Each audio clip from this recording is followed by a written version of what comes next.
Hi, I'm Noelle Wood, and I'm a pole dancing teacher. Besides pole dancing, I'm a certified Pilates instructor.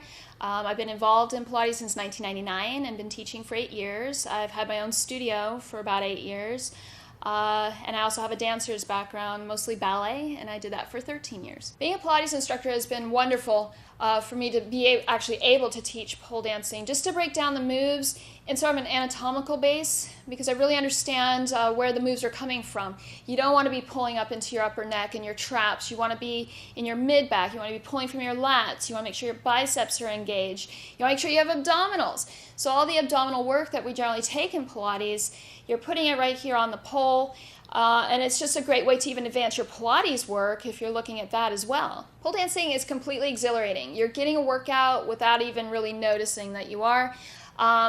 You're just going crazy when you can cut loose. Once you know some of the tricks and the basic moves, you can add your own choreography, really explore your creativity, and just be empowered by that, just because you're building so much strength. And I've found that this is the best way to build strength, rather than being in a gym, being on a treadmill, lifting weights. You're lifting your own body weight. I think that's important for any woman, to have upper body strength and to prevent a lot of key diseases that happen to women later in life. Also, just to walk around with a nice carriage and be super, super confident about yourself, and have in the back of your mind that you have these little tricks and you're a great pole dancer and you can go ahead and conquer anything at that point. Our online course in pole dancing is a great way to learn. We break down all of the moves and we really emphasize safety. I think if you're just looking at YouTube or some other type of method, it's a performance value, which is beautiful and wonderful to watch, but it's not broken down, and there's a good chance of injuring yourself. The course is broken down progressively. So we start basically with an intro, and then we go to a level 1, learning very, very basic moves that are comfortable, and then progressively getting harder, but with sense. We're just not throwing you into a bunch of advanced moves where you just skip over the basics. You need to have the basics, and I think that's really what we're emphasizing here, is that it's a bridge from the basics into the advanced. And we're really trying just to show you that each move needs to be broken down. So basically in level 1, we're learning the basic twirls, a basic climb, and your first invert. And we keep it there. There's no sense in moving on until those moves are really in your body and you feel very confident about them.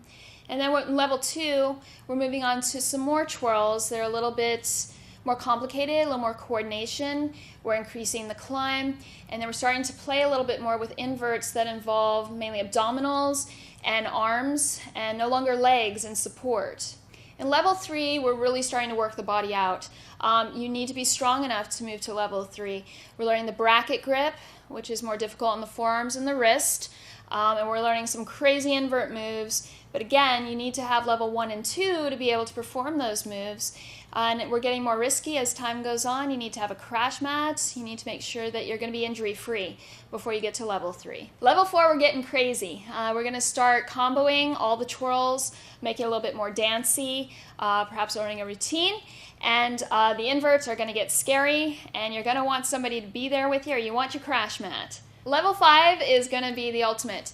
We're moving our entire body in an invert away from the pole at that point, and we're really starting to get the stamina going. There's not going to be a lot of breaks, and then we're really emphasizing the transitions and moving and flowing between each movement, not just breaking it down and then standing statically. We're also going to start exploring the spinning pole, which can be kind of nauseating for some, but very, very difficult, very challenging, and putting some of the basic moves that we already learned on the spinning pole, which adds a whole new dimension.